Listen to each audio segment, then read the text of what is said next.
Okay, the knowledge point that we are going through here is transaction cost. Okay, that refers to cost associated with acquiring an input that is in excess of the amount paid to the input supplier. So that is, you can consider that is the additional cost that is associated with the transaction itself rather than the true value of the product under this current exchange.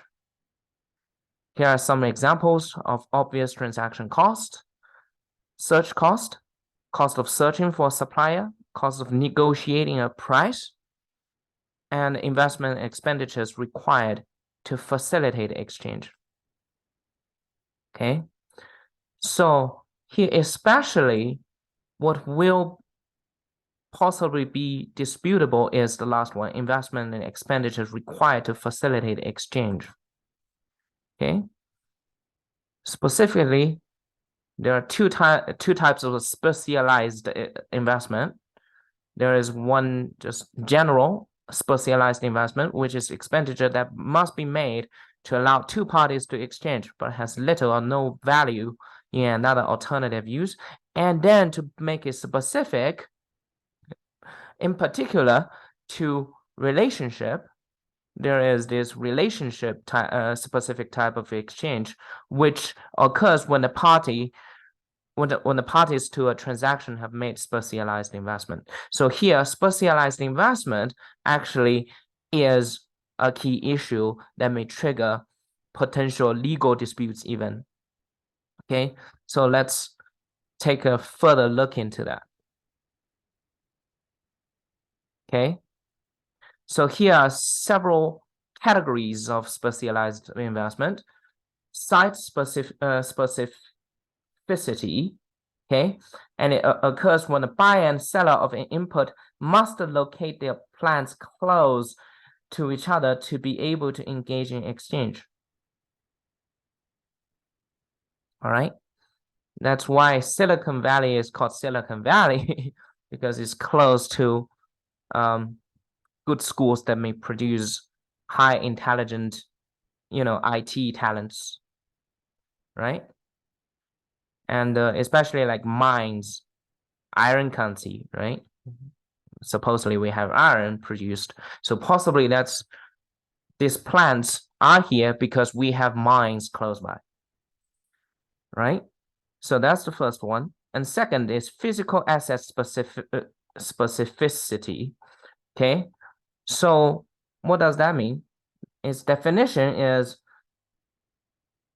a situation where the capital equipment needed to produce an input is designed to meet the needs of particular buyer and cannot be readily adapted to produce inputs needed by other buyers. One example could be those engraved rings. They have your names engraved, they have your model engraved, and then you can't easily make these rings universally applicable to any buyers, right? Why do we say this kind of specialized investment being an issue,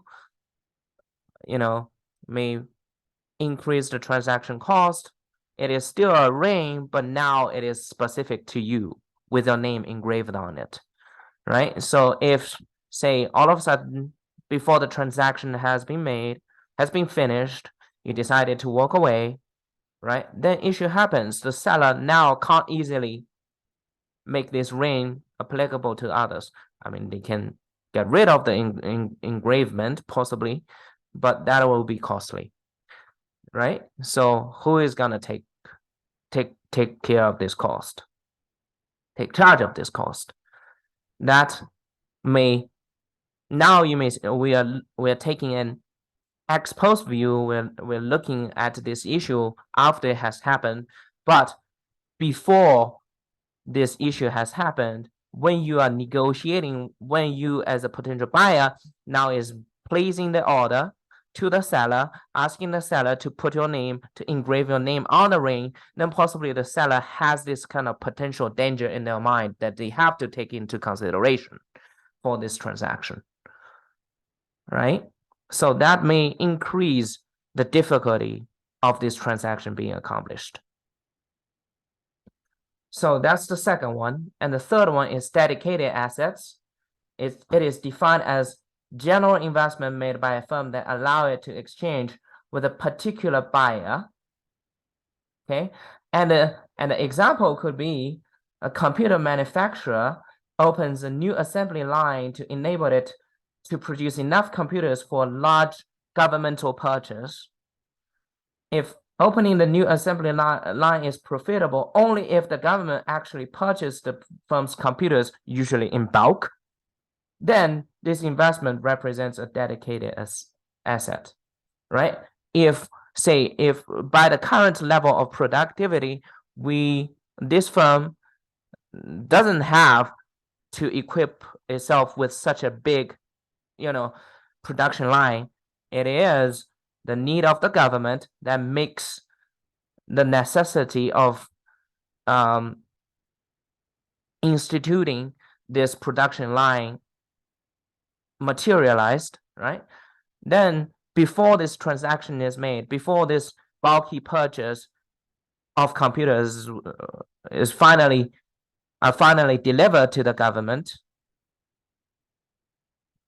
every single minute this seller, this firm has in their mind kind of a fear whether the government will renege on the original condition or on the original transaction, right?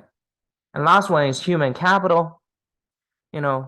Professor at other university may not be able to do well in this university because each university has a different taste, has a different student body, has a different style, right? So after certain years, the human capital can be reshaped to be specialized in something that is particular for this job, right?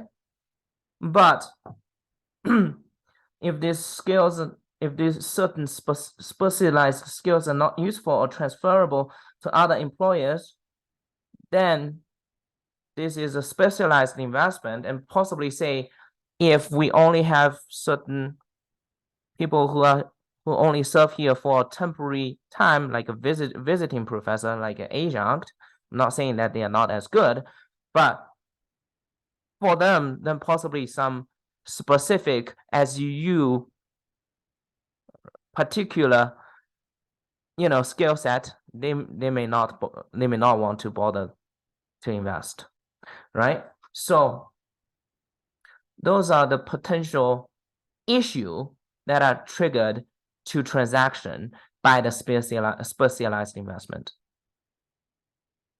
Okay, and here are consequences, ramifications, and implications of specialized investment.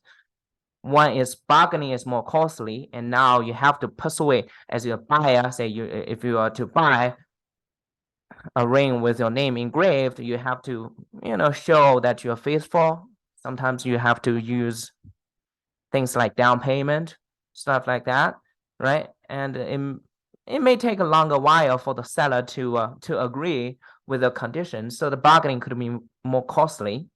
On the investment, right? Say if a professor only serves here for a year, then possibly they just want to get their job done. For general teaching, they may want to they may still want to keep a high quality, but for some specific thing, for instance, different universities and schools have different learning system. Here we use Canvas. Previously, I used Blackboard and Moodle, right? If they are only here for a year, possibly they just want to, as long as it can function, they may just restrict themselves to the most fundamental rudimentary functions of Canvas without diving deep into it, because they know their investment in learning how to use Canvas in an bureaucratic manner, it may not be easily transferable to other university if their second target in the long run does not use Canvas, right? And the third one is optimism and the hold up problem. All right. So the hold up problem and optimism is based on the sunk nature or the specialized investment nature of the transaction. Okay, so basically, if this say if the buyer,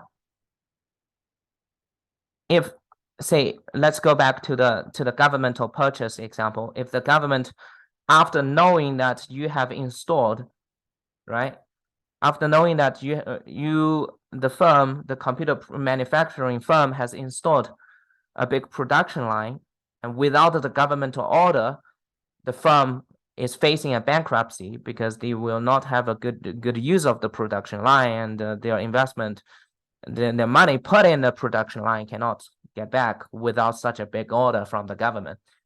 Then after knowing that, observing the delivery, the construction of the production line in the firm, the government now may hold it up, may say, hey, you have to give me a better deal.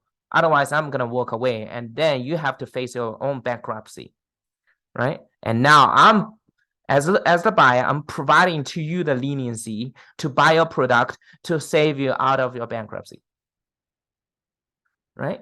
This such a wicked, if you will, sneaky behavior is considered as opportunism, also known as hold up. Okay. So that is the first part, transaction cost, and especially the potential issue in transaction cost triggered by specialized investment involved in this transaction.